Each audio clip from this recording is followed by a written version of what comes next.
साल 2023 में धरती पर कई बड़े भूकंप आएंगे जो त्रासदी का रूप ले लेंगे। यह भूकंप जनवरी के महीने से ही आने शुरू हो जाएंगे और दिसंबर के महीने तक लगातार चलते रहेंगे। भूकंप की वजह से जानमाल का बड़ा नुकसान देखने को मिलेगा। दुनिया भर में कई चक्रवाती तूफान आएंगे। ये तूफान पहले के किसी भी साल की तुलना में न केवल तेज होंगे बल्कि इनकी संख्या भी ज्यादा होगी। दुनिया के कई छोटे बड़े जंगलों में आग लग जाएगी। यह आग इतनी भीषण होगी कि पर्यावरण का संतुलन बिगड़ जाएगा। दुनिया भर के जंगलों में हर साल भीषण आग लगने की घटनाएं आम होती जाएंगी। 4. वर्तमान में संत अच्युतानंदास महाराज की पुरानी उड़िया भाषा में लिखे गए ग्रंथ भविष्य मालिका की कुछ भविष्यवाणियां वायरल हो रही हैं। भविष्य मालिका को ओडिशा के महान संत अच्युतानंदास और पंचसखा ने लिखा है। ध्यान रहे, वैसे तो दुनिया में भविष्य बताने वाले कई ग्रंथ हैं, लेकिन उनकी तुलना में भविष्य मालिका सबसे सटीक है, क्योंकि इसके सही होने का प्रमाण हमें लगातार दुनिया भर में घट रही घटनाओं से मिल रहा है। उन्होंने इन भविष्यवाणियों को ताड़ के पत्रों पर लिखा था। इस समय उनकी लिखी भविष्यवाणियां वायरल हो रही हैं। दोस्तों, प्रेरणा शुरू करते हैं। भविष्य मालिका क्या है? आज से लगभग 500 साल पहले यानी 16वीं सदी में उड़ीसा में 5 महान संत हुए थे, जिनके नाम हैं संत अच्युतानंद दास, संत अनंत दास, संत जसोबंता दास, संत जगन्नाथ दास और संत बलराम दास। इन समकालीन संतों को पंचसखा नाम से जाना जाता है। इन 5 संतों ने उड़ीसा की वैष्णव परंपरा में आध्यात्मिक साहित्य और दर्शन शास्त्र को एक नया रूप दिया। इन्हीं संतों में से एक संत अच्युतानंद के पास भूत, वर्तमान और भविष्य तीनों को देख लेने की अद्भुत शक्ति थी। इन्हीं संतों ने भविष्य मालिका की रचना ताड़ के पत्रों पर की थी। भविष्य मालिका ग्रंथ में कई बड़ी भविष्यवाणियां हैं, लेकिन सबसे ज्यादा भविष्य के विषय पर 318 पुस्तकें संत अच्युतानंद दास ने लिखी है। भविष्य मालिका की भविष्यवाणियां। भविष्य मालिका में कलयुग के अंतिम कालखंड और युग बदलने को लेकर अनेक सटीक भविष्यवाणियां की गई हैं, जो आज के समय से संबंधित हैं। सबसे पहले होगा कलयुग का अंत, महाविनाश, तीसरा विश्व युद्ध और कल की अवतार। भविष्य मालिका में कलयुग का अंत, महाविनाश, प्राकृतिक आपदा और विश्व युद्ध को लेकर कुछ लक्षण दिए हैं, जिससे हमें मालिका के भविष्यवाणियों का सत्यता और सटीकता का अंदाजा आ जाएगा। कलयुग के अंत के लक्षण। संत अच्युतानंद दास ने कलयुग के अंत के लक्षणों को भविष्य मालिका के भविष्यवाणियों में काफी विस्तार से लिखा है, जैसे सामाजिक अस्थिरता, धर्म का नाश, अधर्म का स्वीकार, भ्रष्टाचार। कलयुग के अंत के कुछ लक्षण इस प्रकार है। लोग ईश्वर को भूल जाएंगे और उनके खिलाफ बोलना शुरू कर देंगे। संसार में धर्म को मानने वाले लोग बहुत कम रह जाएंगे। समाज में बड्ढों और अध्यापकों का सम्मान खत्म हो जाएगा। धर्मगुरु और बाबा लोग लोगों को बेवकूफ बनाने का काम करेंगे। फर्जी बाबाओं के हाथों लोगों को ठगे जाने की घटनाएं भी आम होती जाएंगी। लोग अपनी संस्कृति और सभ्यता को भूल जाएंगे, पुराने ज्ञान को महत्व नहीं देंगे। लोग भ्रष्टाचार और अपराध के रास्ते धन कमाएंगे। भ्रष्टाचार के मामले सामने आएंगे। अपराधी खुलेआम खतरनाक हथियार लेकर घूमेंगे और इसका इस्तेमाल भी करेंगे। स्त्री और पुरुष दोनों अनैतिक संबंध और व्यभिचार को अपनाने लगेंगे।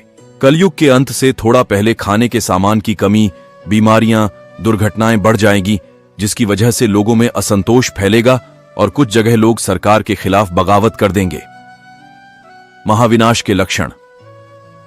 भविष्य मालिका के मुताबिक जब किसान खेती के काम में रुचि लेना बंद कर देंगे और जंगली जानवर गांव और शहरों पर हमला शुरू कर देंगे, तब समझ लेना चाहिए कि वहां महाविनाश निकट है। ऐसे बहुत से लोग जानते होंगे कि जब भूकंप या कोई और बड़ी प्राकृतिक आपदा आने वाली होती है तो उसका सबसे पहले जानवरों को आभास हो जाता है। कुछ महाविनाश के लक्षण निम्नलिखित हैं। किसान बारिश से निराश हो जाएंगे और खेती का काम करना छोड़ने लगेंगे। सूरज अपनी परोपकार का छोड़ देगा और दुनिया भर में गर्मी बढ़ जाएगी। साइक्लोन की हवाएं बर्बादी फैलाएगी और लोग तेज हवाओं की आवाज से ही डर जाएंगे। जंगली जानवर और सांप जंगल छोड़कर गांवों और शहरों में घरों पर हमला करेंगे। भगवान जगन्नाथ का अपमान होगा तथा मंदिर का झंडा कई बार गिरेगा। जगन्नाथपुरी मंदिर का बड़ा पत्थर गिरेगा। मंदिर का झंडा भी कई बार गिरेगा। त्रिदेव के ऊपर जो कपड़ा है उसमें आग लग जाएगी। मंदिर की परंपराओं में अव्यवस्था होगी। उड़ीसा में पुरी के आखिरी राजा का नाम गजपति महाराज होंगे। उड़ीसा में तूफान आएगा पुरी के भगवान। जगन्नाथ मंदिर कल्प वृक्ष यानी पवित्र बरगद का पेड़ टूट जाएगा। इसके बाद दुनिया में लोगों के मरने का सिलसिला शुरू हो जाएगा। भारत का आखिरी राजा यानी पंत प्रधान एक शक्तिशाली हिंदू शासक होगा। नई नई बीमारियां फैलेगी और उनका डॉक्टर के पास भी कोई इलाज नहीं होगा। महामारियों की वजह से लाखों की तादाद में लोग अपनी जान से हाथ धो बैठेंगे। लोग अंतिम संस्कार करते करते थक जाएंगे और कई शव तो घर में ही पड़े रह जाएंगे। दुनिया भर के लोगों का दिमाग अशांत रहेगा। दवाइयों से महामारी रोकने की बजाय और बढ़ जाएंगी। प्राकृतिक आपदा 2022 से 2027 बीच मचाएंगी तबाही। दुनिया में अनेकों भागों में प्राकृतिक आपदा तबाही मचाते दिखाई देंगी। कई देशों में बढ़े भूकंप आएंगे तो कहीं जानलेवा बाढ़, कहीं बहुत ज्यादा बारिश होंगी तो कहीं भयंकर सूखा गिरेगा। इससे लोग पानी के लिए तरस जाएंगे। मौसम का चक्र पूरी तरह बदल जाएगा, जिससे धरती पर बहुत ज्यादा गर्मी बढ़ जाएगी। कुछ प्राकृतिक आपदा इस प्रकार है। साल 2022 से 2027 तक प्राकृतिक आपदाएं भारत समेत दुनिया भर के लोग झेलेंगे। वह अप्रत्याशित और खतरनाक होगा। धरती का तापमान बढ़ जाएगा और गर्मी इतनी पड़ेगी कि कई लोगों की जान चली जाएगी। धरती के कई ग्लेशियर टूट जाएंगे। ध्रुवों पर जमी बर्फ तेजी से पिघलेगी। दुनिया भर में नदियों का पानी कम होने और जमीन के नीचे का पानी कम हो जाने से पीने के पानी की कमी होगी। खेती का नुकसान होगा। धरती का मौसम चक्र बेहद खतरनाक तरीके से बदल जाएगा। आर्थू चक्र का ज्ञान इंसानों के किसी काम नहीं आएगा। दुनिया के कई शहरों और गांवों में बाढ़ से बर्बादी होगी। जल प्रलय की वजह से जंगली जानवर गांवों और शहरों में घुस आएंगे। इस वजह से कई लोगों की मृत्यु हो जाएगी। समुद्र के आगे बढ़ने से दुनिया भर में तटवर्ती इलाकों में रह रहे लोगों की जान को खतरा बनेगा और कई तटीय इलाकों की जमीन समुद्र में विलीन हो जाएगी। साल 2023 में धरती पर कई बड़े भूकंप आएंगे जो त्रासदी का रूप ले लेंगे। यह भूकंप जनवरी के महीने से ही आने शुरू हो जाएंगे और दिसंबर के महीने तक लगातार चलते रहेंगे। भूकंप की वजह से जानमाल का बड़ा नुकसान देखने को मिलेगा। दुनिया भर में कई चक्रवाती तूफान आएंगे। ये तूफान पहले के किसी भी साल की तुलना में न केवल तेज होंगे बल्कि इनकी संख्या भी ज्यादा होगी। दुनिया के कई छोटे बड़े जंगलों में आग लग जाएगी। यह आग इतनी भीषण होगी कि पर्यावरण का संतुलन बिगड़ जाएगा। दुनिया भर के जंगलों में हर साल भीषण आग लगने की घटनाएं आम होती जाएंगी। 4. तीसरे विश्व युद्ध की शुरुआत। जब धीरे धीरे कर दुनिया में प्राकृतिक आपदाएं बढ़ जाएंगी तो दूसरी ओर शनि के कुंभ राशि में प्रवेश करने पर हो जाएगी तीसरे विश्व युद्ध की शुरुआत। तीसरे विश्व युद्ध की नींव 2022 में ही रखी जाएगी और 2025 में भीषण युद्ध में तब्दील हो जाएगी। यह टकराव महाशक्तिशाली देशों के बीच होगा। यह विश्व युद्ध 6 साल 6 महीने चलेगा। इससे दुनिया 2 भागों में बंट जाएगी। तीसरा विश्व युद्ध इतना भयंकर कर होगा कि लोग आत्महत्या करने पर विवश हो जाएंगे। तीसरा विश्व युद्ध दूसरे विश्व युद्ध से अलग होगा। इसमें धरती पर पूर्व से लेकर पश्चिम तक और उत्तर से दक्षिण तक केवल युद्ध ही युद्ध शुरू हो जाएगा। भारत इस तीसरे विश्व युद्ध में आखिर के 13 महीने बाद शामिल होगा और भीषण युद्ध करेगा। भविष्य मल्लिका के अनुसार तीसरा विश्व युद्ध आपसी जमीनी विवाद, वर्चस्व, धार्मिक कट्टरता, भूखमरी और आंतरिक गृह युद्ध इस युद्ध का कारण होगा। इस युद्ध में परमाणु हथियारों का इस्तेमाल होगा। इस वजह से धरती पर ज्यादातर लोगों की मौत होगी और कुछ ही लोग बच पाएंगे। इंसानियत केवल नाम रह जाएगा और हंसती खेलती धरती भीषण आज तक की त्रासदी देखेगी। आसमान में दिखेंगे 2 सूरज। आसमान में 2 सूरज जैसा आभास होगा। एक तो सूरज होगा और दूसरा कोई और आसमानी चमकती वस्तु होगी। यह चमकती वस्तु कोई छोटा उल्कापिंड या फिर धूमकेतु हो सकती है। भविष्य मल्लिका के मुताबिक यह धूमकेतु तब गिरेगा जब भारत में युद्ध चल रहा होगा। धरती पर उल्कापिंड एक भयावह घटना होगी जब यह उल्कापिंड दिन के समय में हिंद महासागर बंगाल की खाड़ी में गिरेगा। इससे एक बड़ी सुनामी आएगी और सुनामी में ओडिशा के 6 जिले जलमग्न हो जाएंगे। भगवान जगन्नाथ जाएंगे छतिया बाटा। सुनामी के कारण पुरी में भगवान जगन्नाथ मंदिर की 22वीं सीढ़ी तक पानी आ जाएगा।